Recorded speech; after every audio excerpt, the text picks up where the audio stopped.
There's a moment that occurs thousands of times a day across social media platforms, in workplace meetings, and around dinner tables, a moment so common we barely notice it anymore, where someone encounters information that contradicts their beliefs and faces a choice.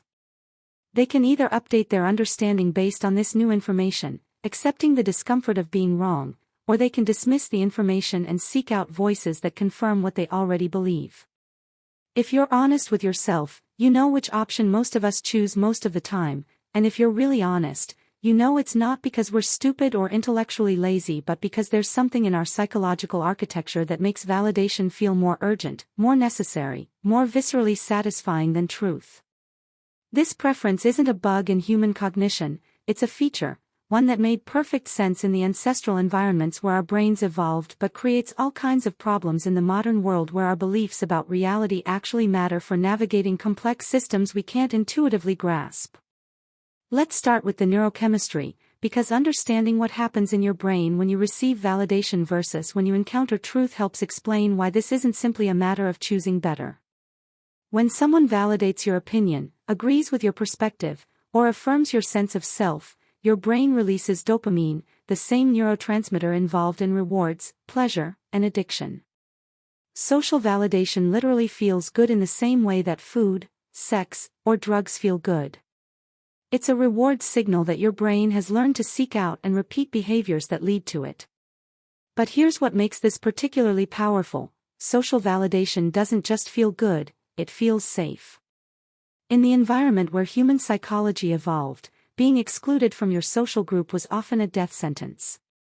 You needed the group for protection, resources, and reproduction.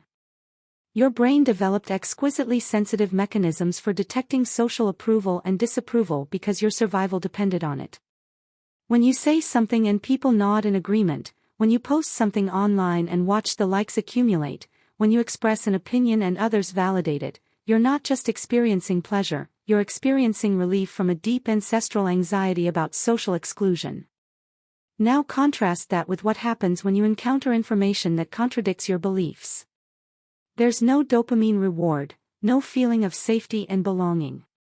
Instead, there's cognitive dissonance, the uncomfortable tension that arises when you hold contradictory beliefs or when your beliefs conflict with new evidence. Your brain experiences this as a form of threat, and like all threats, it triggers defensive responses. You might feel your heart rate increase, your muscles tense, your thinking become more rigid. This isn't intellectual weakness, it's your brain doing exactly what it evolved to do, protecting your existing mental models because changing them is metabolically expensive and potentially dangerous. If you've built your identity, your social relationships, and your understanding of how the world works on certain beliefs, having those beliefs challenged doesn't just mean you were wrong about something, it means you might need to rebuild significant portions of your psychological and social infrastructure. That's terrifying in ways that have nothing to do with whether the new information is actually true. The social dimension of this preference for validation over truth becomes even clearer when you look at how beliefs function as tribal markers. In many contexts, what you believe matters less for its accuracy than for what it signals about which group you belong to. If you're part of a community that believes X, publicly affirming X is how you demonstrate loyalty and maintain your standing in that community. Questioning X, even if you have good reasons to doubt it, risks social exile. This is why you see otherwise intelligent, thoughtful people defending obviously false beliefs with passionate intensity. They're not stupid, they're human. They've correctly assessed that in their immediate social environment, maintaining group cohesion is more important than being right about whatever specific claim is under discussion. The person who challenges their group's consensus might be correct, but they'll be correct and alone, and humans are deeply, perhaps irrationally, wired to avoid being alone. There's a particular kind of validation that's even more seductive than simple agreement, which is validation of your grievances and your sense of being wronged. When someone not only agrees with you but also affirms that you've been treated unfairly, that your struggles are real and caused by external forces rather than your own choices, it creates an incredibly powerful emotional bond. This is why conspiracy theories are so sticky, why political movements often revolve around shared grievances, and why therapy that simply validates feelings without challenging distorted thinking can feel good but fail to create lasting change. Being told that you're right to feel angry, that your problems aren't your fault, that there are clear villains responsible for your suffering, this is validation on steroids. It absolves you of responsibility, explains your pain, and gives you a community of fellow victims who understand. The fact that this narrative might be false or incomplete or self-serving becomes almost irrelevant in the face of how good it feels to have your anger and pain validated. The rise of social media has turbocharged our validation seeking in ways that are genuinely unprecedented in human history. Platforms are literally designed to deliver validation in quantifiable, immediate doses through likes, shares, comments, and follows. Every time you post something, you're essentially asking for validation, and the platform gives you real-time feedback on whether you're receiving it. This creates a feedback loop where you learn, often unconsciously, what kinds of content generate validation and you produce more of that content.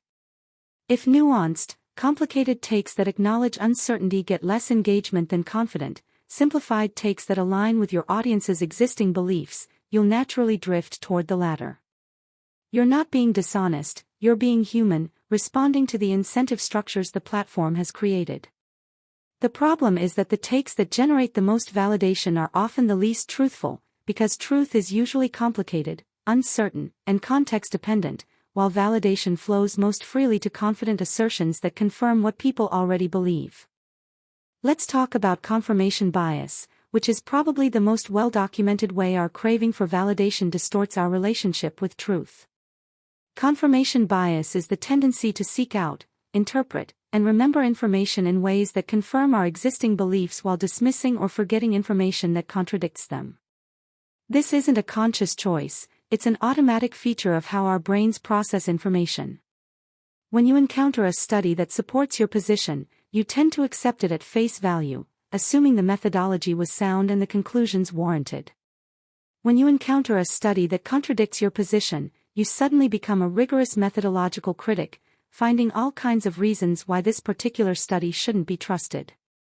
You're not being hypocritical, you're being normal. Your brain is working exactly as designed, protecting your existing beliefs because changing beliefs is costly and maintaining them provides the validation of consistency. The person who says they follow the evidence wherever it leads is usually fooling themselves. We all follow the evidence toward conclusions that don't threaten our identity, our community, or our sense of how the world works, and we scrutinize evidence that does threaten those things until we can find a reason to dismiss it. There's a painful asymmetry here that's worth sitting with. Pursuing truth often requires you to abandon positions you've publicly defended, admit you were wrong, potentially alienate people whose approval you value, and accept uncertainty in place of comforting certainty. Pursuing validation requires none of these sacrifices. You just need to find the people who already agree with you and spend time in their company, online or offline. The cost-benefit analysis is stark. Truth might make you right, but validation makes you feel good and keeps you connected to others. In the moment of decision, validation almost always wins, and it's not even close. This dynamic plays out in fascinating ways in intimate relationships.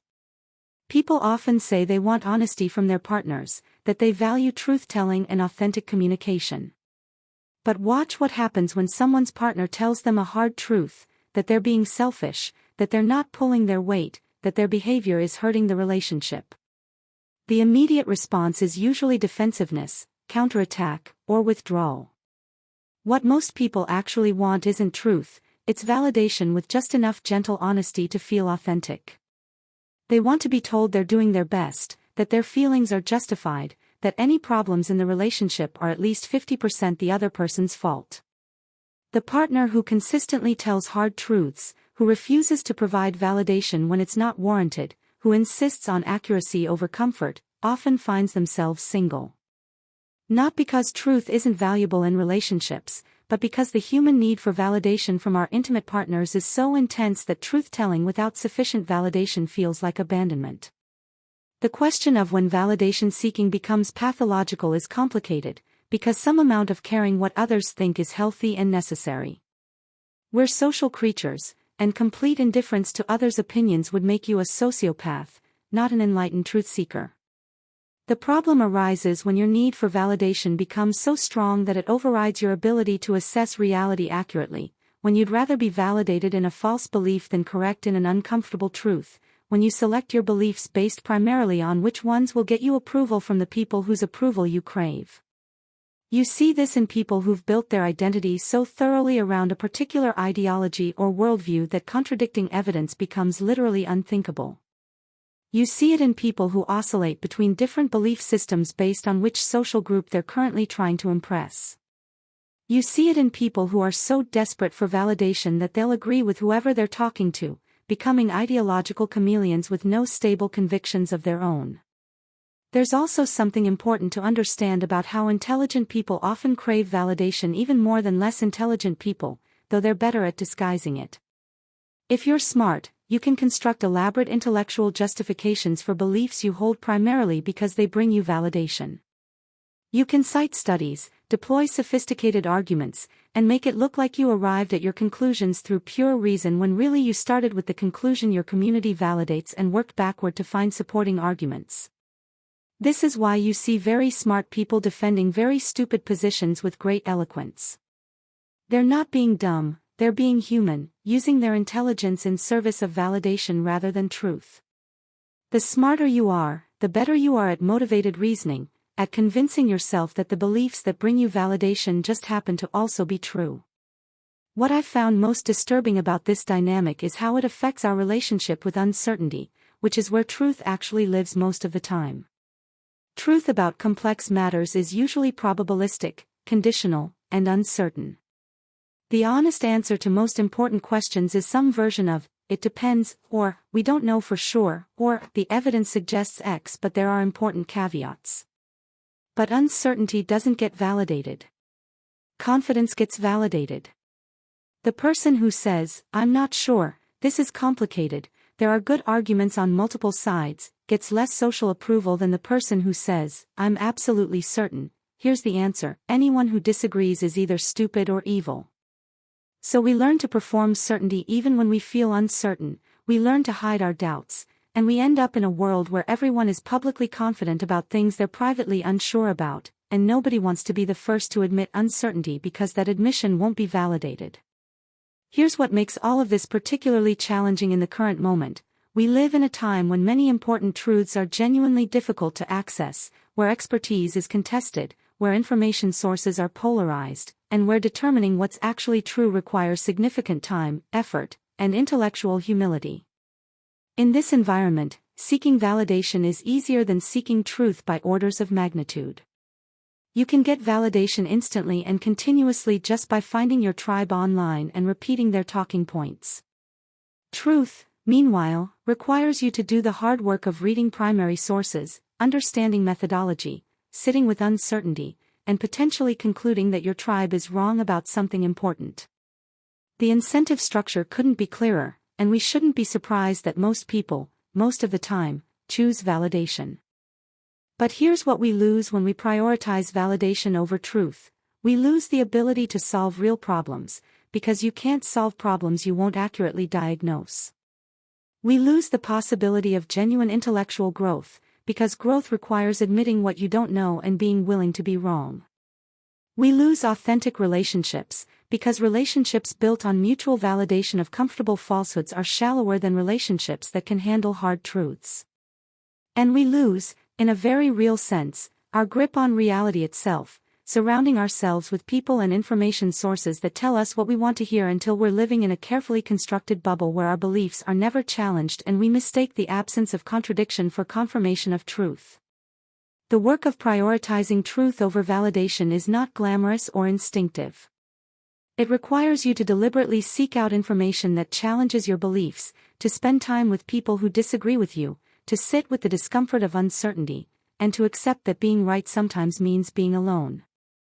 It means building enough internal security that you can withstand the withdrawal of social validation when you take unpopular positions. It means developing relationships with people who value truth-telling over comfort, who will call you out when you're wrong, and who you can trust to do so from a place of care rather than cruelty. Most of all, It requires recognizing that your craving for validation is not a personal failing but a deeply human need, and that the goal isn't to eliminate that need but to prevent it from completely overriding your commitment to understanding reality as it actually is, uncomfortable and complicated as that reality might be.